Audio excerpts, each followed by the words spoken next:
ମୁଁ ଆଜି ମଟରର ଗୋଟେ ଏମିତି ରେସିପି ନେଇ ଆସିଛି ଯେଉଁଟାକି ଆପଣମାନେ ଆଗରୁ କେବେ ବନେଇ ନଥିବେ। ଏଇ ରେସିପିଟା ବନେଇବା ଯେତେ ସହଜ, ଖାଇବା ପାଇଁ ଏହାର ଟେଷ୍ଟ ସେତେ ଜବରଦସ୍ତ। ଆପଣମାନେ ଥରେ ଏହିପରି ଭାବରେ ଟ୍ରାଏ କରିକି ଦେଖନ୍ତୁ।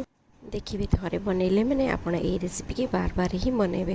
ପ୍ରଥମେ ମଟରକୁ 5-6 ଘଣ୍ଟା ଆଗରୁ ବତୁରେଇ ଦେଇଥିବେ। ମଟର ଟିକେ ବତୁରିକି ଫୁଲିଗଲା ପରେ ପ୍ରେସର କୁକରରେ ଗୋଟେ ଆଳୁ ଆଉ ମଟରରେ ଟିକେ ଅଧିକ ପାଣି ଦେଇକି, ମାନେ ମଟରର ଉପରକୁ ଯେମିତି ପାଣିଟା ରହୁଥିବ ସେଇ ହିସାବରେ ଦେଇଦେବେ। ତାପରେ ସ୍ୱାଦ ଅନୁସାରେ ଲୁଣ, ହଳଦୀ ଗୁଣ୍ଡ, ଲଙ୍କା ଗୁଣ୍ଡ ଆଉ ଏଥିରେ ଗରମ ମସଲା 1 ଚାମଚ ପକାଇକି ତା ଦେହରେ ଟମାଟୋ 2ଟା ପକାଇକି ତାକୁ 2-3ଟା ସିଟି ପର୍ଯ୍ୟନ୍ତ ବସାଇ ନେବା ଗ୍ୟାସ୍ରେ।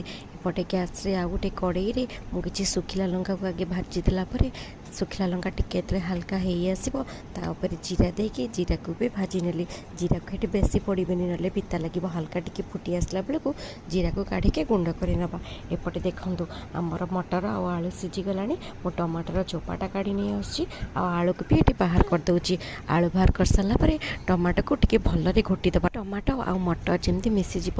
ଟମାଟୋଟା ମିଶିଗଲେ ଟିକେ ଖଟା ଖଟା ଲାଗିବ ଆଉ ବହୁତ ଭଲ ଲାଗିବ।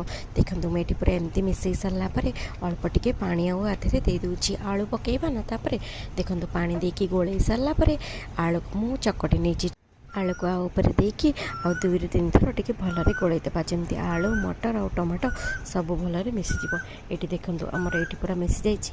ଏବେ ଯେଉଁଟା ସିକ୍ରେଟ୍ ଜିନିଷ ଅଛି, ଯେଉଁଟା ଦେଲେ ହିଁ ଏହାର ଟେଷ୍ଟ ବହୁତ ଭଲ ଲାଗିବ, ସେଇଟା ହେଲା ତେନ୍ତୁଲିର ରସ। ତେନ୍ତୁଲିର ରସ ଟିକେ ଦେଇଦେବେ।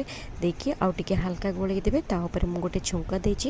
ଛୁଙ୍କରେ କିଛି ନାହିଁ, ବାସ୍ ତେଲ ଟିକେ, ଜିରା ଟିକେ ଦେଇଛି ଆଉ ଟିକେ ଧଣିଆ ପତ୍ର, ଆଉ ମୁଁ ଯେଉଁ ଜିରା ଲଙ୍କା ଗୁଣ୍ଡଟା ବନେଇକି ରଖିଥିଲି ସେଇ ଜିରା ଲଙ୍କା ଗୁଣ୍ଡ ତା ଉପରେ ଦେଇଛି।